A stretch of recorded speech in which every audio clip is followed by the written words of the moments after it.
Today's video, I'm going to show you how to redesign your letterhead. Now, in the previous video, I placed my logo on the right-hand side of my letterhead. Now, most logos on letterheads is either on the left-hand side, like here. So let me click into here and show you. Is either on this side or at the top, meaning here. Okay?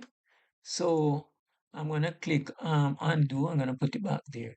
Now the reason why I placed it on the right was that I didn't have enough space here, right? So what I want to show you in today's video is that the letterhead, if you're doing the letterhead, it doesn't necessarily have to fall within this line here that says header. Okay, so let me show you. So if I press escape, if I double click, and let me show you that the logo is still there. Good. If I double click here, the header, that is how I select the header, right? And it is selected because I see the word header right here, right? If I click outside, it goes away, and the top section, which is my header, is grayed out, right? All right. So what I'm gonna do, I'm gonna double click in the top section here to show you the header, right? And what I'm gonna do, I'm going to show you that this section can actually pass the outside, doesn't necessarily have to be right here, okay? So what I'm gonna do, I'm gonna extend, I'm gonna move these down. So what I'm gonna do, I'm gonna use my mouse to hover over this text box that I typed in the previous video. I'm gonna click on it, right? There it is selected. Then I'm gonna hold down the control button on the keyboard to select the next text box over here that has the word date, right? There it is. Then I'm going to release the control button on the keyboard, and I'm going to move my cursor, move my mouse until I see the cursor change to a plus symbol. I'm going to click on it. Hold with my left mouse button. I'm going to hold on the left mouse button. I'm going to move it down, right? All right, there it is. Good. So what I'm going to do now, I'm going to click on the symbol, which is a slight blue color. Right, so I'm gonna click on this. Here, there it is. And what I'm gonna do, I'm gonna move the mouse until I see the cursor changes to that arrow pointing to the north and to the south. Right, I'm gonna use my left mouse button to click, and I'm gonna adjust this down just like this. Okay. So what I'm now, I have more space over this side, and what I'm gonna do, I'm gonna click on my logo, and I'm gonna move it over the left hand side, as right. Then when I scroll down, you can see that the logo is on the left hand side, right?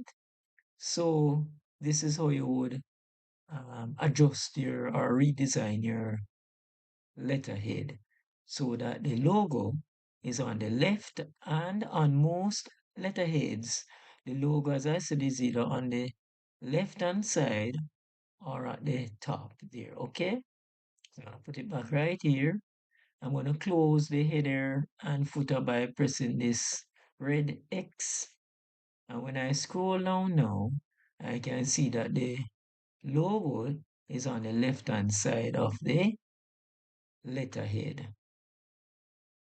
Now what I'm going to do, I'm going to show you that once the header is selected, anything that you place on the page will be shown on the subsequent pages. So what I'm going to do, I'm going to insert a watermark in my document. I'm going to use my mouse to click the design tab. Then I'm going to go to the page background group, and I'm going to click this down arrow where it says watermark. I'm going to click on it. Then I'm going to select custom watermark. Then I'm going to come here, and where it says printed watermark, I'm going to select the picture watermark. Then I'm going to select the picture. I'm going to wait. Then I'm going to select from a file. Then I'm going to go to pictures saved. Then I'm going to click my logo. if it's a logo that you're using. Then the scale, I'm going to choose it. I'm going to choose 100%. I'm going to click OK. And here I have my watermark there. I'm going to, right. So when I scroll down, I can see that the watermark is on the other page, right? Now, I want it to be a little bit smaller, so I'm going to click Custom. I'm going to click Custom, and I'm going to choose a scale to be 50%. I'm going to click Apply, and then I'm going to close. And here now there is a watermark on every page.